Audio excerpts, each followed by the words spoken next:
everyone and welcome back to the Colour Cave, where we like to play with art stuff. And after such a long period of rest, we're coming back to the jewellery box and we are going to finish our nameplate page. When I say we're going to finish it, we're probably not going to finish it today, but we will be getting close, and whatever we don't get through today I will pop up as a bonus video sometime during the week. Just before we get started, I would like us all just to take a moment to appreciate what you can hear.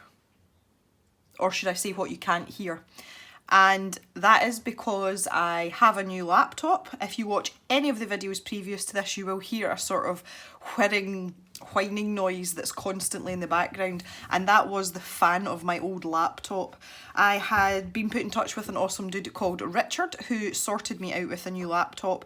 So being a person that likes to be thankful for what I have, I just want to say thank you to Richard, and I'm sure all you colour cavers will appreciate the fact that you don't have to put up with that horrendous noise in the background quite as much now. Richard also has two incredibly awesome cats, one of which I got the chance to stroke when I went to get the laptop. So thanks Richard, I really appreciate it, and it's paving the way for better things in the cave. Right, so let's crack on. It is Saturday morning. You guys will see this video going up on Sunday, so if you're watching on Sunday, I hope you're having a happy Sunday and all is well with you. I'm just going to flick over here. So this is where we'd got to. We'd started on these sort of nice pinky flowers, so we're going to crack on with them and try and get them finished. And just a reminder, again, it's been such a long time. A reminder of the colours that we're using. We are using Prismacolor pencils, and I have Deco Pink, which is PC 1014, Hot Pink, which is PC 993, just try and get that in the light for you, there you go, and also the Process Red, which we decided, Daria, is now Process Not Red, and that is PC 994. I would just also like to say hello to everyone that has joined us. It's been a month since the last video for this went out, and I have accumulated a substantial amount of subscribers since then. So I just want to say hello to all you guys that are new. If you want to see this from the beginning, I will post the link to the very first video down in the description for you, so you can go and check that out if you want to start from the beginning. Right, so what I want to do is finish some of these in here. I've got my sheet of tracing paper again, and that is just to stop me smudging what is underneath, because the Prismacolors are notoriously smudgy. I also have a cup of tea because it is the morning, and as we all know, I run a strict schedule of beverages depending on what time of day it is. Pip's also battering about here. She's got about 14 toys on the floor, but she's happy. Woo is sitting up on the sofa bed, aka the glorified dog bed, and I have Jock down beside me, but he's going to be going to work shortly, so he's just chilling out before he goes to work. Right, so the first thing I noticed when I opened this back up was that this flower here seems to be quite sort of, we would say in Scottish peely-wally, meaning as in very pale. So I'm just going to go back in with a couple of pencils just to sort of brighten this up a bit. So I'm starting here with the Deco Pink again. I just want to make that a little bit more vibrant. Oh my goodness. And so it begins with the Prismacolors. I actually haven't had a lot of breakages with my Prismacolors, but there you go. I'll get this sharpened. What a great start. I'm actually in an exceptionally good mood. I'm kind of pumped today, so I'll just take it in my stride. It'll be fine. This does seem to be very, very crumbly though. Look at this. Oh, this might be a problem pencil. I have to say Deco Pink is not a colour that I use very often. Let's see how we go. I have used, I'm using the Tagall Multi Sharpener, so I have put it on number 2, which is quite a short stubby point, and that should help minimise the breakages. Right, let's see if we can get going now. Yeah, that's better. Okay, we're good this time. False start. So things have been busy here at the cave. Today my plan is to have a day of watercolouring after I have finished filming this video. I got up quite early this morning. Most of you know by now I am an early riser, and I was kind of ducked and dived this morning and got a lot of stuff done, and then I thought, right, we'll get this video filmed, we'll do a bit of chat, do a bit of colouring, and bar walking my dogs later on, I don't have an awful lot left to do, so I am just going to get all my watercolour stuff out. when I'm watercolouring, I feel like, so we're starting with the Deco Pink here. I'm just going to go through the process of how I was colouring these petals again, just to refresh our memory. Yeah, when I watercolour, there's a lot of stuff involved, there's a lot of setup, and you know, I need to clear the entire desk so that I've got room for everything. So when I watercolour, I like to have a good run at it. You know, it's not something I would do for, you know, maybe half an hour or whatever. I try and make the most of my time. So I thought, yeah, I'm just gonna spend a day watercolouring today, and while things are drying, I can go and walk my dogs. So that's the plan today. Going on to the mid-tone, which is the hot pink, and just starting in at the base of these petals again, I'm going to start to build up the colour and just gently gradate it out to that pale Deco Pink. I'm going to bring this up to about here. Now, bearing in mind our light source is in the middle here, I'm determined I'm not going to make a mistake with that this time like I did last time. So the likes of the Process Not Red is going to be minimal. We'll just keep that to a bare minimum in there. And then once we've got these three colours down, we can blend them all out together, make it look nice and smooth and pretty. There we go. So just use my little circular motions, not having to press hard at all because these are Prismacolor pencils. They do all the work for you. And then back to the Deco Pink just to smooth out this last part. And that's basically the process I'm going to follow all the way around all of these petals, just bearing in mind where the light source is coming from. So that the thing that has the most impact is how much of the Process Red I'll use, depending on how much of the light I think is falling on said petals. So let's crack on with that. Yeah, so things that have been happening in the cave. I did start back running about 2 weeks ago, and I went out on one run, which was more that I think I talked about this in one of the Crayola videos actually, and it was just a toddle. It wasn't really running at all. It was just more like sort of jogging along. But I hurt my back shortly after that, so I wasn't out again until the start of this week, and it's been going quite well actually. I've just had to sort of build it up slowly, but I am running, well, just over 3 miles now without any sort of major disasters. So I went out yesterday morning and I was feeling quite good. The sun was shining, it was a nice morning. It was chilly, but it was nice. And quite often when I'm running comfortably, you know, I'm into a little sort of pattern, a little routine, and I'm feeling quite kind of chilled out about it all. I sometimes get quite sort of contemplative, and occasionally I get quite sort of emotional as well. And it's nice because it's a good place just to let it all out while you're, you know, toddling along, and it takes your mind off the fact that you're kind of exerting yourself. I suppose it's a bit of a distraction really. But I had a really good chat with the Cosmos yesterday morning, and I was just feeling really thankful for, number one, being fit enough to be out running, because I haven't been out regularly for a number of months. I'm considerably heavier, so I knew it was going to be hard work. And with my old knee injury, etc., I do have to be quite careful. But I was just really grateful to be out there running in the sunshine. And, you know, I just kind of... I just had a chat to the higher ups and said, you know, today's a good day. Please don't let this be the last day kind of thing. I'm glad to be alive today, and, you know, very thankful to be out and about. So can we just let me get on with it, please, and don't let me drop dead of a heart attack. That sounds really grim. Oh goodness me. But you do have thoughts like that sometimes, and I was like, come on, you know, just talking to the Cosmos saying, don't blow my knee out on me today, because I'm feeling good and I'm trying my hardest to get back into it and look after myself. So yeah, that was quite nice, and I felt really good after my run yesterday. I really did. I finished quite well.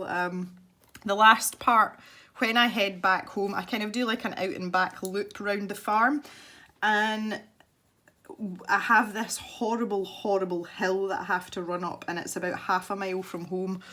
And when you are starting to feel tired, your legs are getting tired, your lungs are kind of starting to complain a little bit, it's torture. And it never gets any easier. I've been running up and down that hill for 3 years, and it never gets any easier.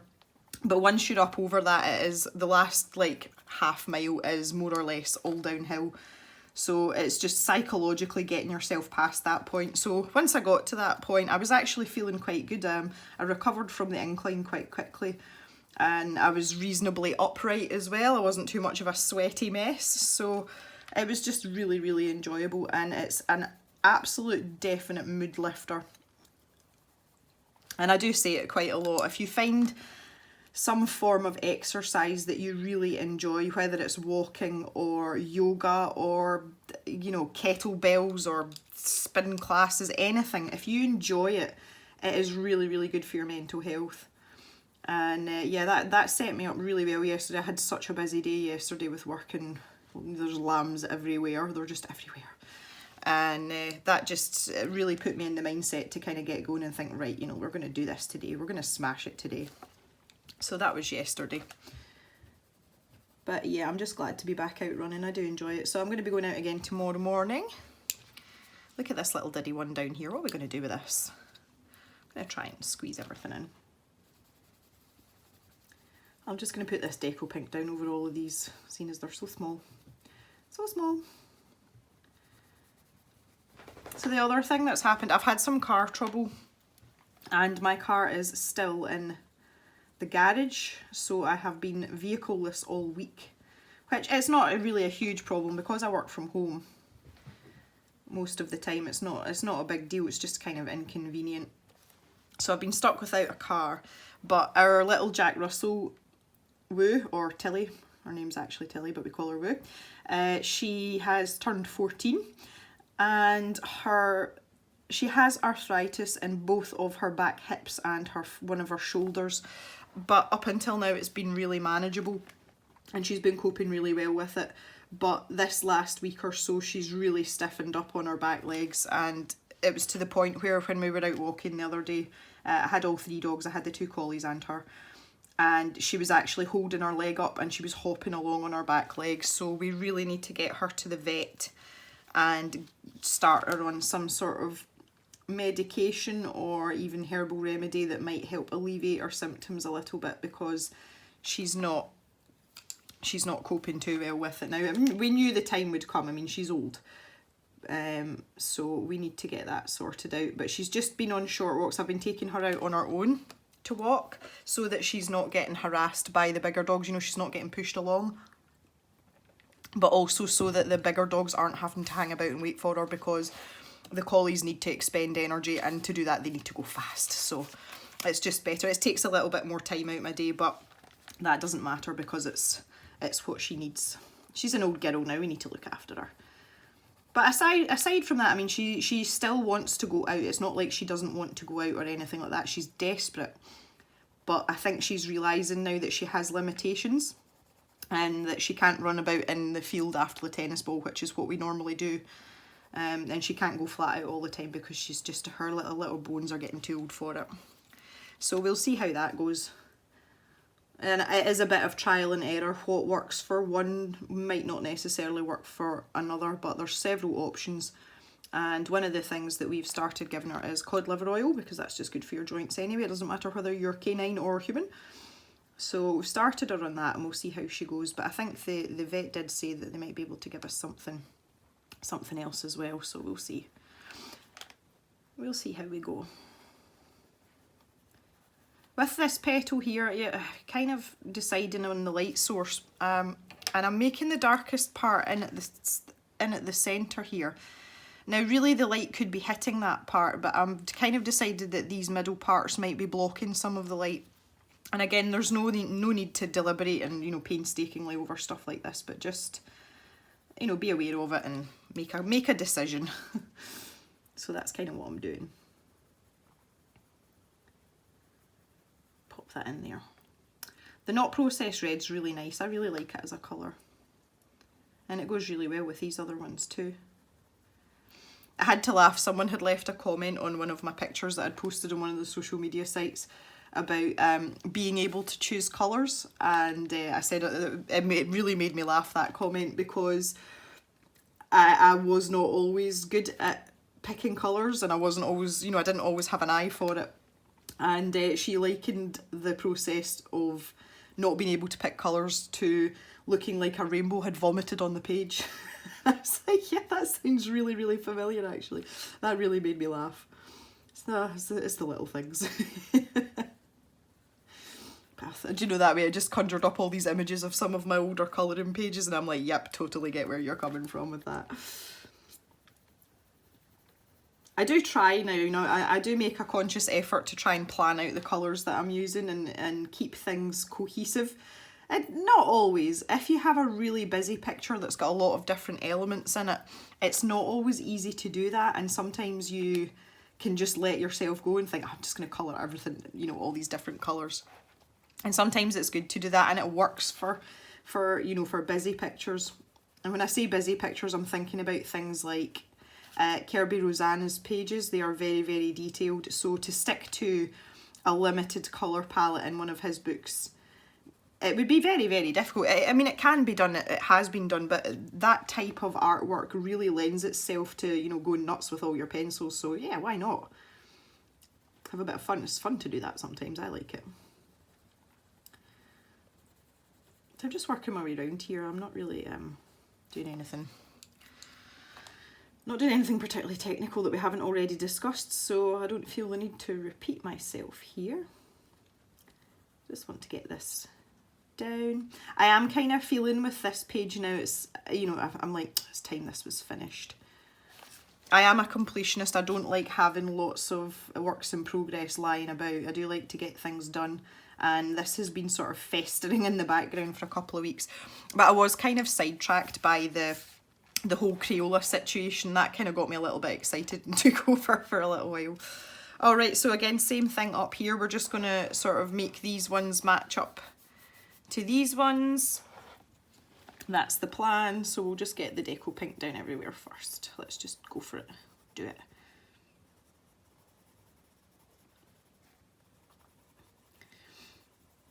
Get it all down. I've been reading some of your comments on some of the other videos. You know, I really, really enjoy reading your comments. That's one of my favourite things. And it makes me laugh, the number of people that just post underneath the video and say, oh, I love your accent. It's like I spend a lot of time and effort to, you know, continually hone my skills and bring you guys along for the ride, and I plan out videos and all the rest of it, and the main thing y'all like is the way that I talk, and that's the one thing that just happens. It doesn't require any work. That amuses me, but thank you, I do appreciate it, but it is just the way that I talk. I can't, you know, I don't put on a particular accent or anything, it's just, that's just the way that I speak. So I have a sneaking suspicion that there may be some of you that don't actually watch my videos, and that you just basically have me on in the background while you're doing something else so that you can listen to me talking. I'm pretty sure there's at least one or two of you that do that. And you know what? I'm totally okay with that. That's fine. I don't mind at all. If it makes you happy, then I'm all for it. I am all for it. Because I know as well, obviously there will be some of you who like to watch my colouring videos because you colour yourselves, but I think that there's maybe a few of you who are maybe painters or sketchers and you don't actually adult colour, and I think it might be some of you guys that just think, we'll just put it on in the background anyway while I draw or make dinner or just listen to Jem rambling on. If you are one of those people, please let me know, because I'm quite curious about stuff like that. I say I have no objections to it at all. If it makes you happy, then it makes me happy. So that's just, you know, that's just good. But I do it myself. There's people, there's other YouTubers that I like to listen to, and I'm not really watching their videos, if I'm honest. I'm just listening to them because it's nice to have, you know, have that in the background. And there's other YouTubers that I will watch and I make sure that I'm not doing anything else so that I can sit and watch. And then there's ones that are kind of in the middle. And then, again, I've talked about this before, there are some that I just can't listen to. I have quite a low tolerance for noise, and it's nothing to do with the YouTuber, it's just the fact that I don't have a tolerance threshold for maybe their tone of voice or their accent, or, you know, and that's no reflection on any of them, and I would absolutely never ever name who it was, because that's just not nice, and you know, the failing is with me, it's not with them kind of thing. And it's a shame because there's some that I really want to watch and I just can't stomach it at all. And then you get some people that have just got the most amazing accents. And obviously, I don't... there's one Scottish YouTuber that I watch, and I think, again, I've mentioned him before. His name's Steejo, and he plays video games. And I just think it's hilarious because I like to play video games, and he comes out with all the things that I would say, or very similar things, and it's very familiar to me, and it's nice, and I like it. So I kind of watch him because he's entertaining. I mean, I like him anyway. He's pretty cool. But it's nice it makes me kind of feel at home because, I mean, you know, the bulk of YouTubers are American, and then you've got a sprinkling of Canadians, and then you've always got your few outliers here and there, but the bulk of them are American, and it's just nice to hear a wee familiar accent that's a bit kind of closer to home. So... But yeah, I like the diversity of it as well. I mean, it's nice. It really is nice. There's, I'm trying to think. One of my favourite channels just now that I'm really enjoying watching, and again, I really like her, is the NerdECrafter. I'm pretty sure some of you are already subscribed to her channel too. Her name's Jackie, and she is Canadian. And I totally dig her humour. She's hilarious, and her videos are actually really entertaining just to sit and watch. It doesn't catalyse me into wanting to do a lot of crafting stuff because it's just not really my thing, but I love watching all her little projects, and I love watching her salty reviews as well. And she takes you know, craft kits that you would buy maybe as like a gift for your kids or a gift for a friend that's into crafting, and she tries them out, and then she gives an honest, what she calls a salty review. So she starts with all the negatives, and she, you know, blasts off all these negative things about how rubbish these kits are, and then she'll tell you the pros so that you can make up your mind. And she just does it in such a kind of like light-hearted, funny way. So I find her very entertaining, and I love having her on in the background when I'm drawing. So I'm right into that just now. I'll leave a link to her channel in the description if you haven't checked her out or you haven't heard of her. Please go and have a look because she is awesome, and she is such a genuine person. And you can tell just by the way that she does her videos, she's very natural, and she's just being herself. And I really value that. I really like that about YouTubers that are, you know, they're very real. And that's kind of the kind of principle that I follow as well. It's like I'm not trying to be someone else, I'm just being me. And I think that's maybe one of the reasons why I really like her videos too. But she is like, her main thing is she likes to work in polymer clay and resin. And she does a lot of sculptures.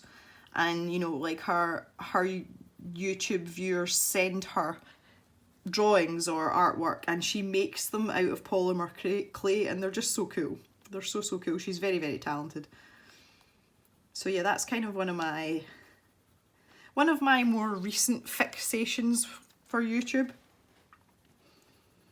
It's kind of cool. I kind of like it.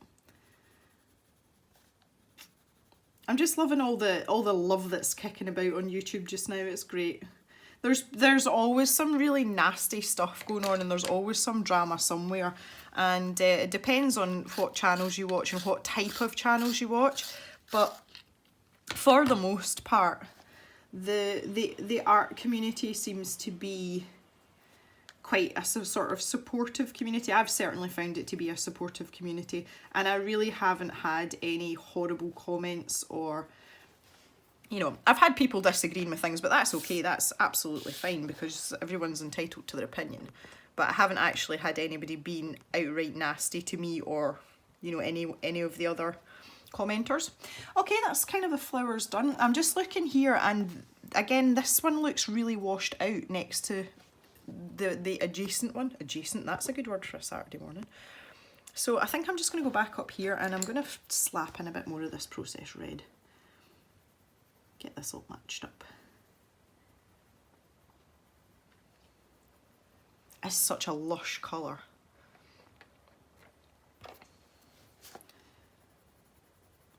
Get some of this in here. You can see as well, I've still got a plaster on my finger, and my finger is actually still bleeding under there. That's almost a week. since I injured my finger, and it's just not healing very well at all. But I think because it's over my knuckle, obviously every time I bend my knuckle, it's just, you know, it's just splitting it open again, and the healing process has to start again. And being left-handed, obviously, that's a bit of an issue. So it looks a lot better than it did, but I'm still not prepared to subject my poor YouTube viewers to it because it still looks absolutely disgusting. I'll spare you guys that for now. But I don't actually have any feeling in that finger, and I'm not going to say much more on it because I'm actually going to tell the story in one of the videos that's coming up a bit later in the month. But that finger particularly, I have no feeling in this finger at all. I've got full motor function in it, but I have no feeling at all, which is part of the reason why this injury happened. So that was a bit of a bummer, but as I say, I'm going to tell the whole story at another point. It's just an inconvenience. It doesn't actually cause me any issues. It's just annoying. Right, okay, happy with the flowers now. So what I want to do is move back onto this sort of border type, filigree type, whatever you want to call it. So just a quick recap again on the colours that we used. First of all was Parma Violet, which is PC1, come on camera, PC1008, oh, spit it out, Gem. And just the Ordinary Violet, which is PC932. And lastly, the Dioxazine Purple Hue, which is PC132. What did I say the other one was? 932, yeah. Violet is 932 and the Dioxazine is 132. Don't get them mixed up. Right, so what we want to do here is kind of what we did before, and I've started this part down here, is just to lay down that lightest colour, which is the Parma Violet. So I'm just going to slap a quick layer of this down. Absolutely no pressure on the pencil at all, just letting it glide across the paper. And once again, look where my hand is. That is really helpful in controlling how much pressure you're actually putting on the pencil down onto the paper. And with the Prismacolors being really soft, there is no effort required at all. So I'll just get a little layer of this down. Someone's having a scratch. Oh, it's Jock. Jock's having a scratch. Jock. Jock does have very itchy skin, and he's always had it, and he takes medication for it, but there's certain things that make him more itchy, and one of those is dust.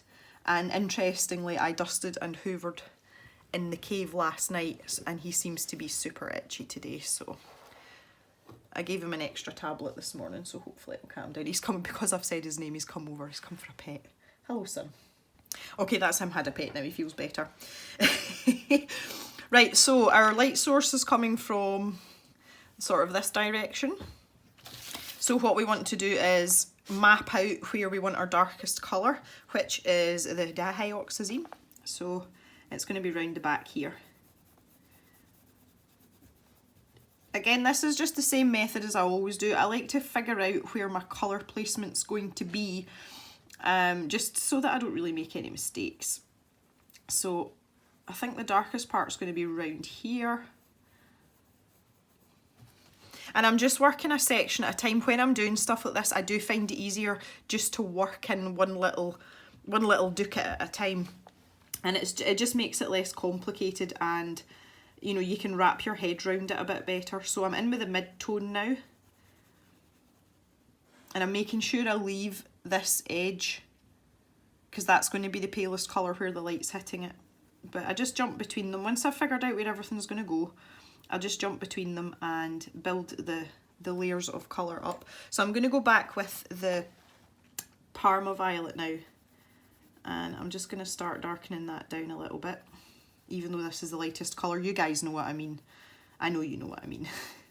So there's the Parma Violet, and then I'm going to take the violet, the actual violet, and just squish some of that in. And then I can go with the Dioxazine and really darken that bit down in there. Everybody finds their own methods for this. I am not saying that this is the only way to do things, because it is quite clearly not. This is just the way that I find easiest to work.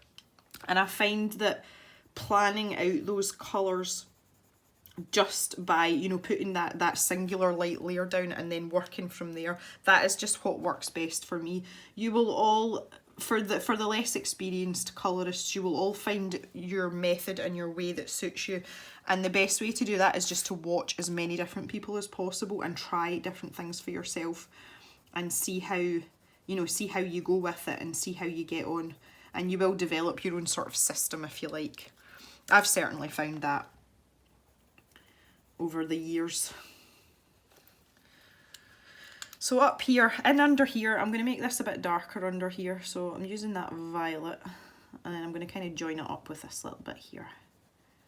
Bring this a bit further down, I think. Again, not an exact science, doesn't have to be. This is supposed to be a relaxing pursuit, so don't fret too much. I'll move over to the next bit now. So my darkest part's going to be up here, and over this top curve of these parts here. I'm just making sure I'm still in camera shot there. Terrible habit. There we go. And that bit, and then on this curvy bit, it's going to be, the dark part's going to be on this side, isn't it? Yeah, bring that there as well. And along here. There we go. So now I can take my violet and I can work over the top of that darkest colour. There's nothing to say that I can't do that. There's no rules here. And then I can just sort of start to blend that in. And leaving that edge, because I'll put a little bit of the Parma violet in at that edge. But I want to darken this part down first. Oh yeah, look at that. These colours are really nice, they're very rich. I do really feel the difference. I haven't been using my Prismacolors much lately. I used a couple in my sketchbook last night just when I was fiddling about drawing, you know, sort of rough sketches. But I have been using the Crayolas. I haven't done a lot of colouring outside of the stuff for the channel. And coming back to the Prismacolors today, I'm like, whoa, these are so soft. It takes a wee minute or two just to kind of adjust to that again.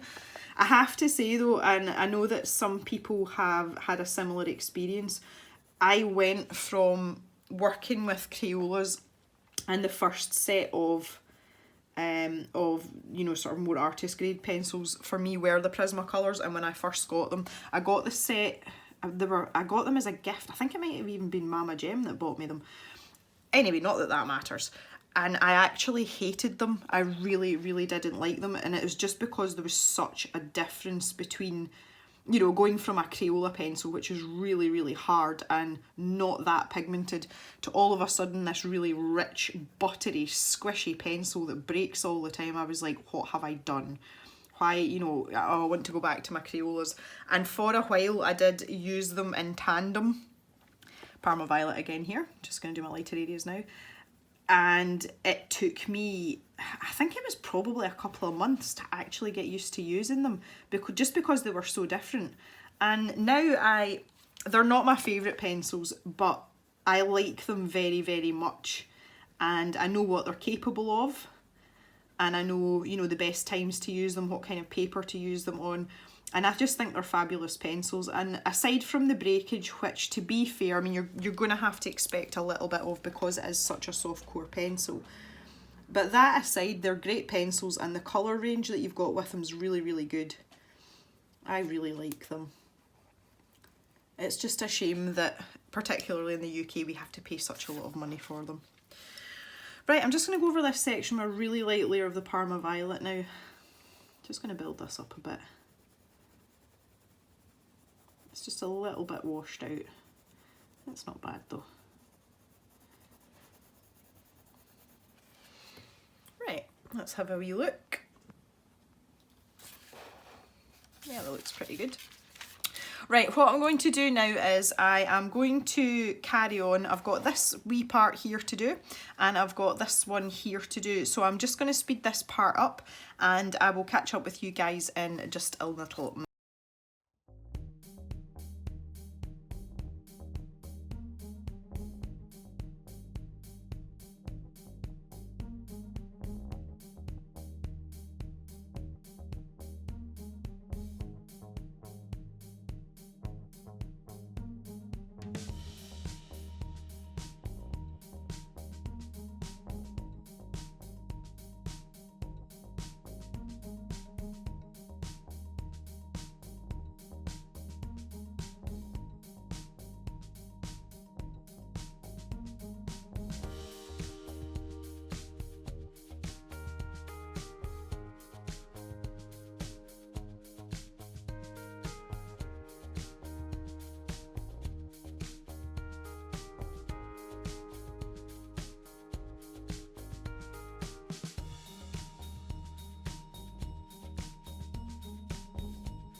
Okay, now that we've got that finished, I want to come down here for a little minute.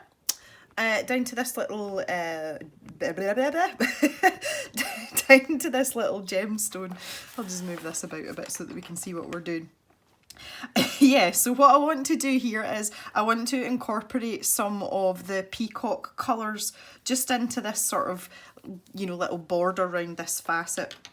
So what I have here is just the peacock blue, which was PC 1027, and also the China blue, which is PC 1100. So these are the two colours that I want to try and pop in here, and I'm just going to do the same thing again. I'm going to put a really light layer down. I haven't really decided what I'm doing with this just yet, but already just laying that down, I think I'm going to try and keep it simple because these are really tiny spaces in here, and I think I'm just going to do a one pencil shade.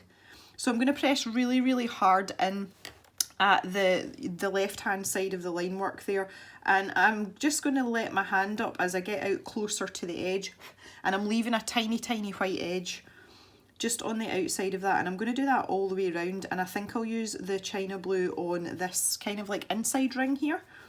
That's just that's what I'm feeling. I'm just feeling it.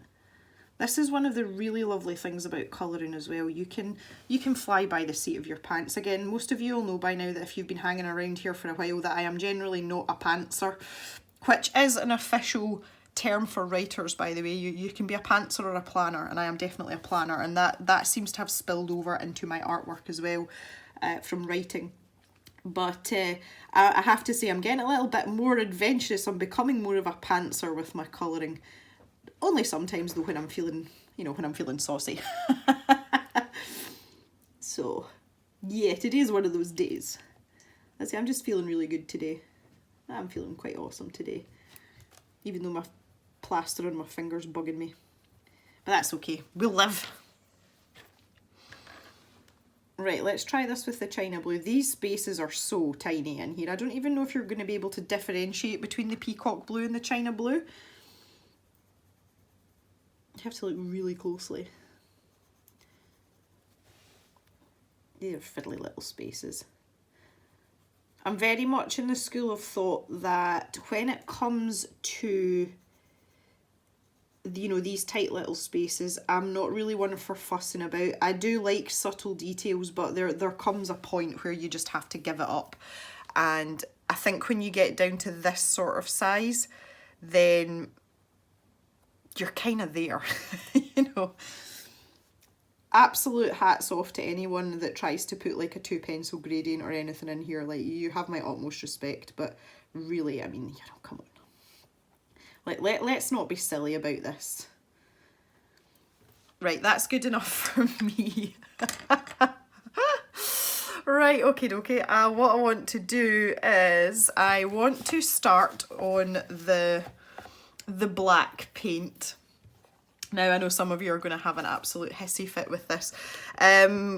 One question that I see a lot of, again, all social media, is how do you do your black backgrounds? What's the best thing to use for it? And I see people talking about Posca pens and using Pitt pens and then, you know, colouring underneath it. Don't waste your time and your money. Get yourself a tube of black acrylic paint. Now, I can't even tell you how much I paid for this. I think I paid about, I would be guessing it maybe like a £5-ish. I'll look it up after I'm finished and I'll put it at the bottom of the screen here so that you know exactly how much I paid for it. But this is a big tube of acrylic, and I've had this for about 5 or 6 months and I've hardly put a dent in it. And all I do is I use 2 paintbrushes. I use a thicker paintbrush for larger areas. Now obviously there aren't a lot of larger areas in this, so this is actually a Faber-Castell brush that comes with some of the Gelatos sets, and I like it because it's got this sort of chiselled edge to it, which makes it really good for ins and outs. But I also have a tiny paintbrush, and that's to get into, you know, the tighter spaces. If you're not confident with a paintbrush, you can take the paint in as far as you feel comfortable with a larger brush, and you can fill in the gaps with a Posca pen or just a black you know, water-based pen, whatever. But I just don't have the patience, and I'm not spending the money. I mean, Posca pens are expensive. Why would I use one for a black background when there is a much cheaper alternative? And I do literally just use this out the tube. I just crack the top of the tube open and I squish like a tiny little bit out like that. I hope you can see that. There you are, you can see it now. And I literally just dip my brush in straight into it and lift it. It is really, really thick. It goes a long way. And I just start painting. Now again, go from the opposite side. If you're right-handed, start on the left side and vice versa. I do find it easier to turn the book slightly as well. And then I can just start and off I go, and that is literally it. The other thing that I do is I always put a sheet of paper underneath so that if I get any black paint over the edge, I can move it out the way and it's not going to stick to the page behind. So I'm just going to grab myself a sheet of paper and then I'm going to get started.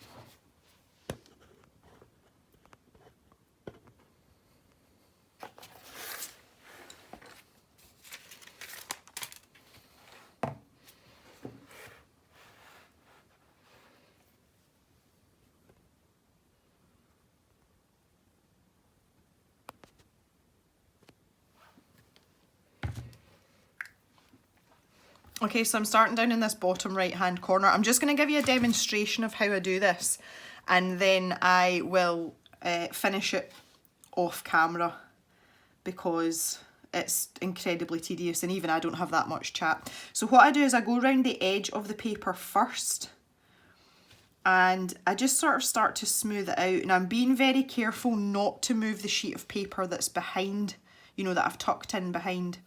So I just try and smooth out my brush strokes, and once I've done that edge, I'll actually pull this out like this, and it's so that the stuff that's going on here doesn't stick behind and smudge onto the page behind it. So now that I've done that, it means I can work away just on this section, and it does dry pretty quickly as long as you don't put a really, really thick coat of it on.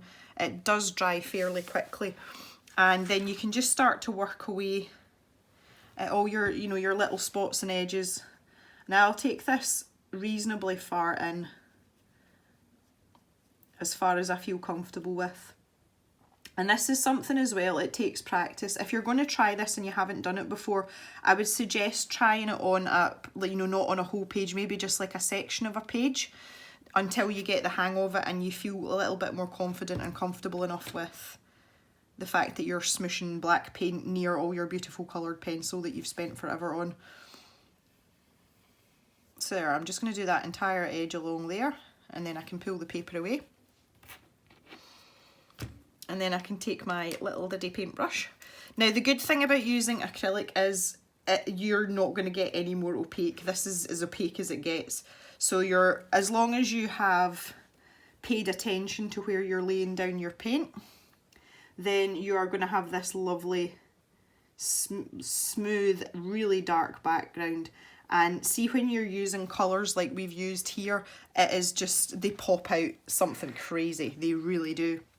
So that's exactly what you want. Now sometimes what I do as well is if I've worked on a big area like this, I will actually leave it to dry before I start to go in and do the details. So I'm just going to show you up here. That brush is quite dry. I need more paint.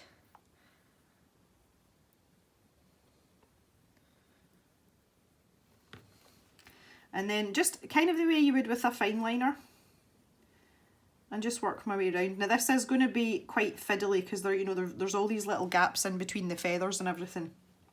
So this is going to take me a while, but it'll be worth it for the end result, definitely. And you can see I'm just taking my time. Don't try and rush this. If you don't have any patience, then by all means spend the money, buy a black Posca pen if that's what you want to do. But if you're going to go down that route of colouring the background with a black coloured pencil and then using a Pitt pen on top of it, you'd spend roughly the same amount of time doing that as you would doing this, and this is way cheaper. For something that's, it's a nameplate page in a colouring book, I wouldn't want to be wasting a Pitt pen on that, because they are expensive, there's no doubt about it. It's kind of bugging me how much that tube of acrylic cost me now though, because I say I have had it for quite a while. It's not something that's kind of stuck in my memory. But I think at most it was like £8, but I don't think it was anywhere near that. But for £8, even if it was £8, this tube lasts forever. It's 4 US fluid ounces, and that is 120 mils in metric. So that's a lot of paint, you know. I suppose it wouldn't last long if you were doing big, you know, A3 friezes or posters or something like that, but for the purposes that I use it for, this is going to last me forever. Or at least a very, very long time before it dries out completely.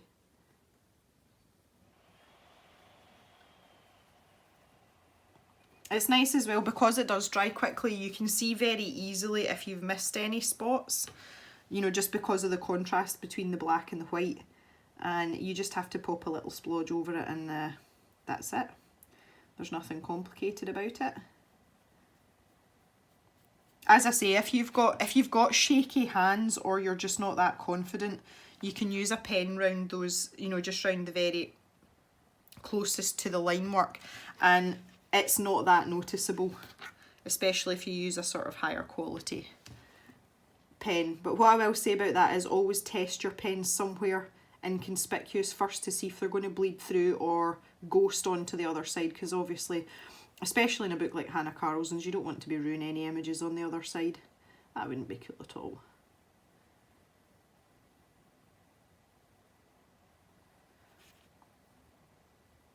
There we go.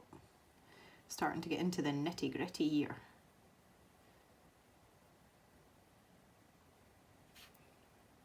I appreciate that this isn't for everyone, but I actually find it quite enjoyable and quite therapeutic. So I'm just going to finish off up in here, and I'm going to zoom out a little bit and just let you see what it looks like.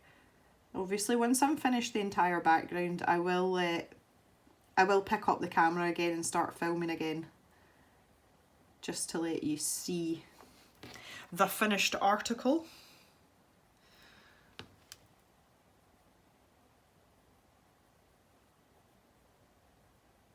It's actually quite satisfying. The first time I did a black background, strangely enough, was on another Hanna Karlzon Nameplate page, and it was the one that I started when I was away for the weekend to get married, and everyone said, oh no, you're not going to have time to do anything when you're getting married. I was like, yeah, but I found time to colour, so there you go. I actually found time to sketch as well. I drew a raven. I didn't finish the sketch, but because I like to get up really early in the morning, I can't remember, it was the morning of the wedding. Yeah, it was the morning of the wedding, and I was awake at like 6 o'clock, and of course there was we had the entire hotel. It was just a small hotel, but we had the entire hotel, and of course I got up at 6 o'clock in the morning, and there wasn't, like, you know, there was not a peep from anywhere, and the staff weren't, apart from the night porter type person, there was no staff or anything about, so it was really, really peaceful. And I took myself off, and they had these big sort of sofas, big Chesterfield sofas in the lobby area, and they had these great big tall windows that looked out onto the gardens at the front, and it was just a really peaceful place to sit. So I sat there and sketched the morning of my wedding, and I had Basil the parrot for company. Basil is kind of like an institution in the place. They sat him in the corner of the stairwell so that he has the, you know, the passing traffic of all the guests, because they are very sociable birds and they need stimulation. They're very clever birds. And Basil liked to talk to you. So there was like a set of double doors beside where his cage was, and one of these sofas wasn't far from that, so I sat in that sofa. And Basil said hello to me when I came down the stairs. And then he laughed at me. He laughed at me trying to climb the stairs in my wedding dress later on that night as well. I heard him laughing. I wasn't impressed. I don't know why he was laughing at me. I think he probably realised how difficult it was for me to get up the stairs. But he was comical. He was lovely. He was very friendly. He's a nice bird. So yeah. Anyway, yeah, that same weekend I've made a boo-boo. This is what you don't want to happen. I'm going to have to smooth this out. There we go, that's better. So yeah, that was the weekend that I started the page that ended up with a black background.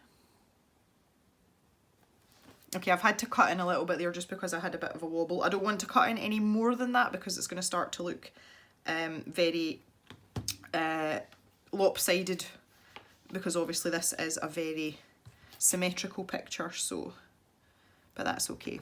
Again, I'm not overly concerned. Let's get in around here.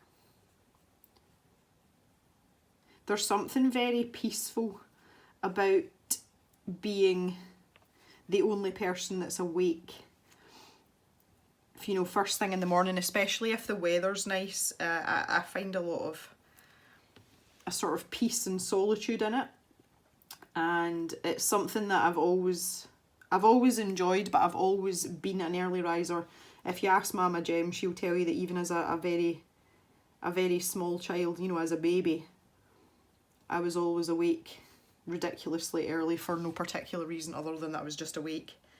And it's something now, especially now, you know, where I live, and just the whole sort of farming thing in general, it's very nice indeed. I like it a lot. It's very, very peaceful, very tranquil, until someone starts up a tractor or cows start mooing, or but no, it's nice, I like it. There's lots of nice peaceful places to go on the farm as well. We have quite a lot of walks around the farm because we have quite a large sort of selection of wooded areas as well. And sometimes I take my dogs for a toddle round there. Right, I'm just going to zoom out now, let you see what's going on. So you can see, especially these paler colours, you can see how much they're popping out now.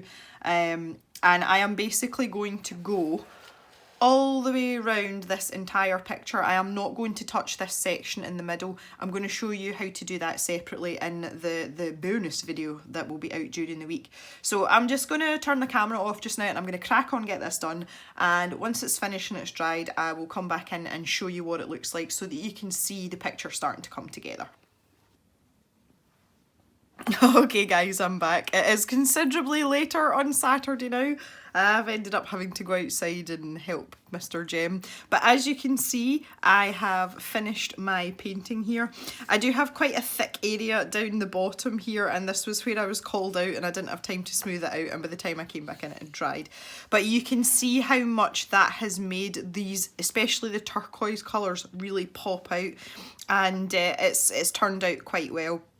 So, as I said earlier, I am going to finish this off during the week, so there will be a bonus video and you can see the finished article. I hope you've enjoyed having a little chatorial in the cave today. I've thoroughly enjoyed myself, and I look forward to finishing this off next week.